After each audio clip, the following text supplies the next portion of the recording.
This is Fred Beck from Fred Talks Fighting, brought to you by Undisputed, available on Xbox and PlayStation. I'm joined backstage today Get my character. on Undisputed. Yeah.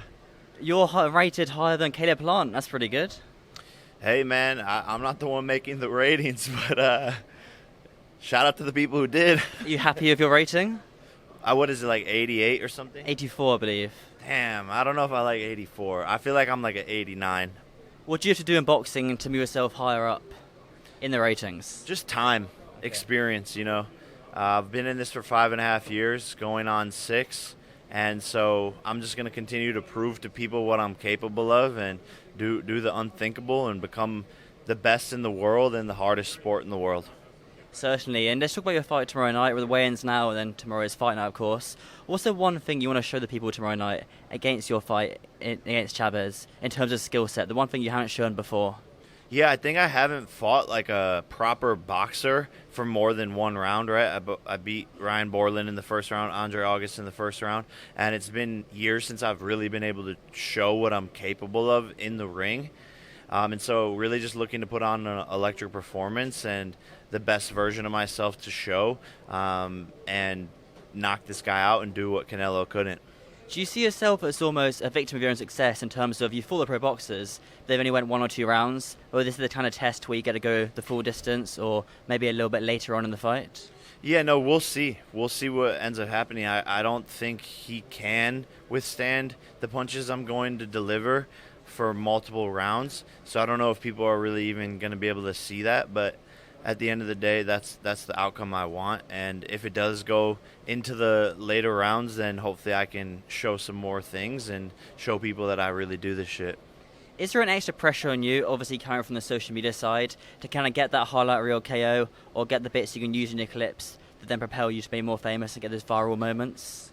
I mean, certainly that's what you want in boxing, and I want to please the fans, right? If they're paying their money to see me, I want to deliver a knockout. I want to be one of the world's most exciting fighters, and so there's more pressure on that than me personally. If I get a win, it's a win, so I don't really put pressure on myself, but I do want that outcome for the fans.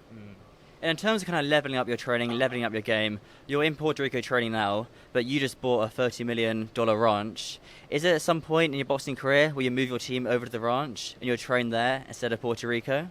No, I'll be training in Puerto Rico mostly. The Georgia property's an investment property that I'm trying to grow, but I will be spending time there growing it and all of that. But I'm mostly training all the time in Puerto Rico because that's where I have the best focus and make the best content. Right. Okay.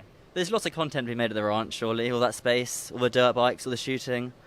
All the jet skis. Yeah, there will be a lot of chaos as well that could happen. But I think more so the fight promotional content will be based out of Puerto Rico. But the ranch is going to be a fun place and going to have a racetrack and sell memberships and stuff like that.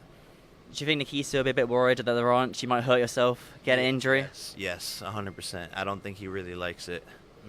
But hey, I gotta live, you know. Yeah. Like I said, I'm playing on house money, so if I go out on a dirt bike accident, just know I was having fun.